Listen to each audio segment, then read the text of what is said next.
In your kit, there will be things you find that you're like, I have these. And it was really hard purchasing items for people that I did not know. I've never stepped into your programs. I had no idea what you knew or what you did with your children. But I know there's some common errors and gaps in child development, and so I tried to address those. So, at any point when you find items that are duplicates to what you have, share. Share them with your family, send them home, create kits to go home with your children, knowing that it doesn't matter if items don't come back. But know that I know there will be some redundancies. So, you make good decisions about where items go and how they're used. Cutting. There's a few keys about cutting. One is you have to have good scissors. And so we have nice metal scissors. They're rounded at the end, but they are sharp. Plastic scissors do not work. Plastic scissors tear paper. Plastic scissors are very frustrating. They are not good motivators. Instead of giving children plastic scissors, monitor your scissors. Bring them down for only certain parts, but bring them down regularly. So at least 3 times a week, if not more. Make it so regular that children know they can ask to use scissors when they aren't out. Also, give very controlled and educational opportunities to practice using scissors. That's why here you have a tray. You will have 4 clear candle holders. These candle holders are for the cutting board. This is your cutting board. So you have a tray, you have a holder for your paper, you have scissors. And just to prove that you can buy almost anything off Amazon, I bought little strips of paper. I would typically never buy little strips of paper and I would simply cut them, but I did not have all that time. So I bought these strips of paper. So what you would do, how you would set this up, is you would have not this entire stack. That's way too much out. But you would have a stack of 4 or 5 pieces of paper, knowing full well you might have to get more.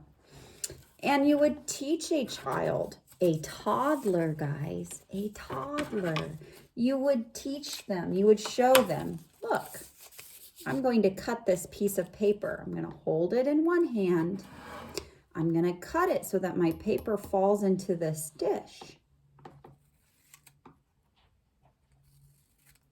See, I open my scissors, I move it over the paper, and now I close. Close. I'm going to have to move my hand so I don't cut my other hand. That would hurt.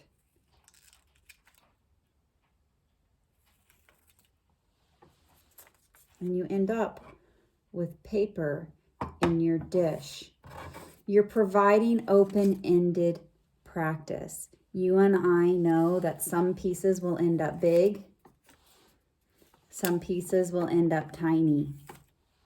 I know it's frustrating when you find paper everywhere, and so we try and control it purposefully.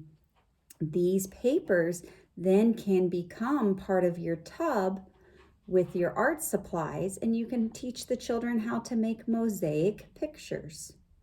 So they have purpose, these little strips of paper.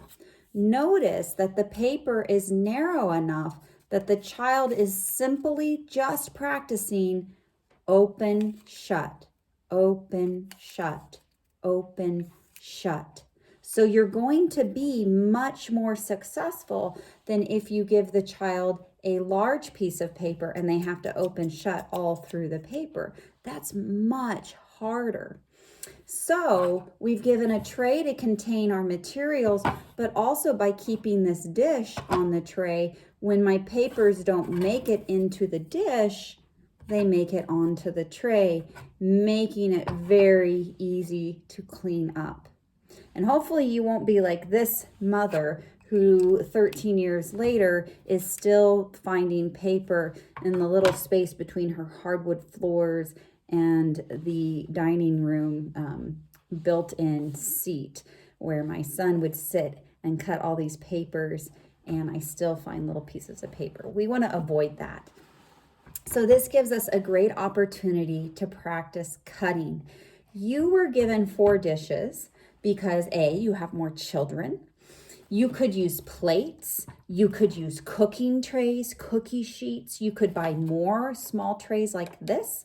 This one was purchased at IKEA. IKEA is a great resource for cheap trays and inexpensive baskets, much more inexpensive than like Hobby Lobby. Dollar stores, whatever, you'll find great little trays to be able to use to contain your materials when you set them out. So even if you set them on the table, this creates a nice defined space. Notice I even set it on a placemat.